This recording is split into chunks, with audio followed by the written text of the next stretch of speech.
the 35th anniversary of the Tri-C Jazz Fest. What started out to be a project with students and involving the college in a very significant way and the student body was wonderful, but what really made it was a small gesture that became a very big deal to the jazz community. I have a lot of memories of the Jazz Fest year after year and how it's sort of evolved and grown. And to me, that's sort of the peak and the highlight of the season. You know, this is when the world's attention is on Cleveland. I think it's fantastic that so many musicians showed up to duplicate the photo that was taken in 1958 in Harlem, New York, on a Sunday morning after all the musicians played on a Saturday night. To see this many of our friends all gathered, this never happens, to get this many musicians in one place, because we all are busy with our own lives and, you know, working our own gigs, and to see this many people and old friends, players that, you know, I grew up listening to and playing with, and current friends, and also there's a nice representation of the young people that are out there now. I see a lot of students or recent graduates of the jazz studies programs are out there, so this is a multi-generational jazz event. I think it's really cool. I think it's a nice part of history, you know, to keep going. And, you know, years from now, it'll be cool to look back and see all of our colleagues and professors and people we've played with. My name is Paul Lewis, and I'm a native Clevelander. And I've always been a fan of jazz music as a result of my parents. And I had a subscription Esquire magazine as a very young man, and I thought I would bring it because this is the publication where the picture first appeared in 1959, where a great day in Harlem. This is the picture in the magazine, okay? So I thought I would bring it here today to share with any who might be interested. What we know now as the rock and roll capital of the world was quite different. It was a jazz city, and there were not only jazz clubs, but jazz was involved in the popular music of the time. So in one way or another, jazz was all over the place. It was a great time for a young musician to be coming up. Late 50s, early 60s. Everybody who was anybody in jazz played the Palace Theater at some point. Before they started showing movies at the Palace, there was live music. And then after the theater shut down and went into renovation, they started playing jazz again. I mean, I remember seeing Nancy Wilson at the Palace. I had to buy a $5 ticket.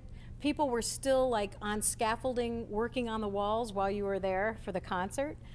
So there's a significance to that, and putting them on that staircase, that grand staircase, which is really beautiful. It's a beautiful historic building.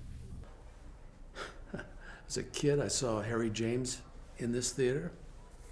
I also saw Spike Jones in this theater. When you were a music fan, you just lived, ate, and breathed music. At least I did. When I started, it was a while ago. And I was more into the music than into the vocals. You know, Coltrane and Miles Davis and all that, so that was my influence. The club scene is, for classic jazz, is not as active as it used to be, but there are opportunities. And there are opportunities to sing other types of music, so I've just used those opportunities to broaden my repertoire. I think it's a little more thriving today, you know? It's true, there's always very few places for especially jazz artists to go out and really hone their craft. You have to kind of seek out possibilities, and sitting in with players who have been out for a while when you're just starting out, this was really integral in my development. I grew up in an age where we didn't have the real book. We didn't have jazz education classes. We didn't have degrees in jazz.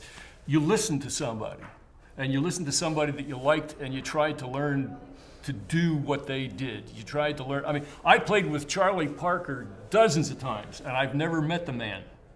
Practice. That's the biggest thing, you know. You got to work at your craft. There's no easy way around it. You know, even if you're a genius or you're very talented, if you don't practice and work at your craft, you're never going to master it. It's great to be around young people because there is such, the growth energy is, the desire to learn is so strong. However, at the same time, young people continually do stupid things. They don't know how to go about getting what they want. They just know that they want to know. But so they go out and they do dumb things. I would try to, in some way, if I could ever do it, to try to like diminish some of the stupid things that I did, and there were quite a few of them. You're always feeding off of the energies of youth and the wisdom of the experienced people. I would say, be serious about, know that this is what you want to do, because it's not always easy. No. And and again, if you're going to do this music, do it from your heart.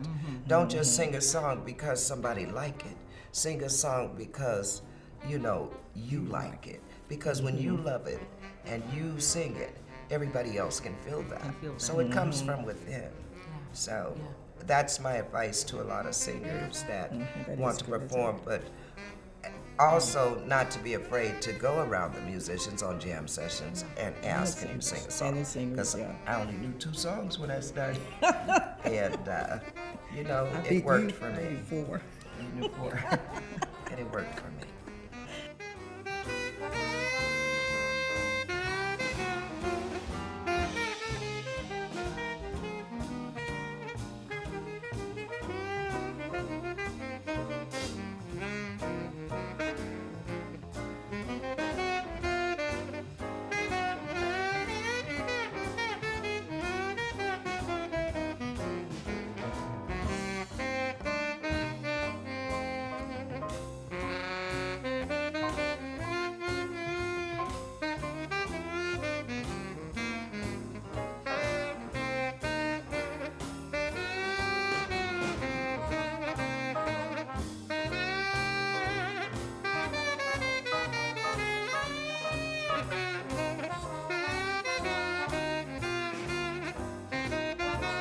What does a young musician need to do? The principal thing that a young musician needs to do is to love it.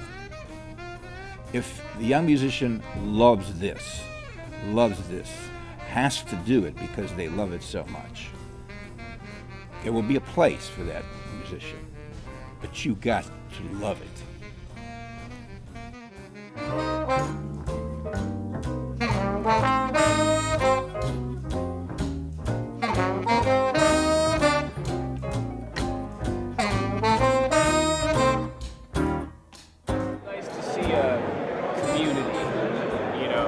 I think a lot of the musicians in this area feel like our community is somewhat fragmented. So simple stuff like this helps get people together, Everyone's seeing the faces.